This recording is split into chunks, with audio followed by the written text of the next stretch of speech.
So I was thinking to myself and I was asking, what is it that I do or what do I do whenever it is I don't feel like doing anything?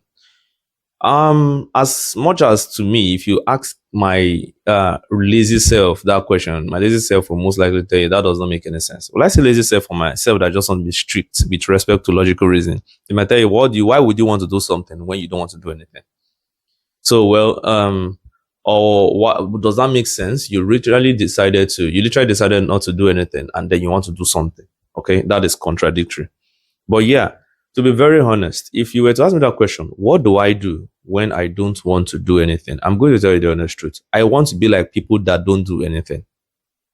Yes. As I am, I'm going to be honest with you. I find it difficult to stay still in peace. I'm not talking about ADHD. Maybe it's my brain. I don't know. But I don't want to give it a name. But one thing I can say for sure is I try to fill any little free space with something productive. Something productive. And it's not good.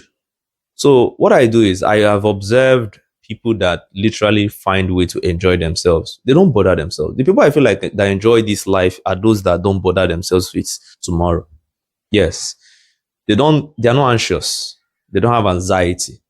They can literally stay all day watching movies and their life is still together. There are people like that. They are still successful. Yeah, they have that capacity to enjoy their not doing it in time. Some people can just lie down. In the age of those that don't use social media, some people can literally just lie down and reflect and just relax.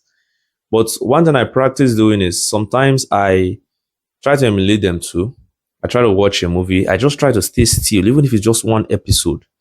I equally try to meditate. I go out, I sit by the water.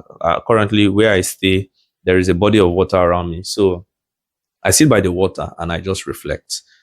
Most importantly, I try to pray. I just try to talk to God like I'm with Him. You understand?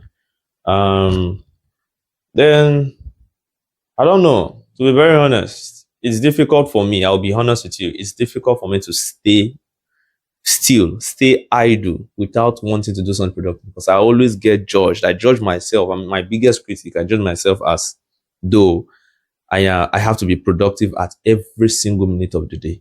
But it's very important that you should learn to master the art of staying still and not doing anything, even when you feel like doing something. I believe that is where I'm going to speak about very soon, one of these days, what being productive is like compared to what being busy is like. These are two different things. So, anyways, this is another day of 140 days with Jonathan Nzebuka. I don't know. I always want to say not Jonathan Nzebuka, but Jonathan Nzebuka. See you on the next one.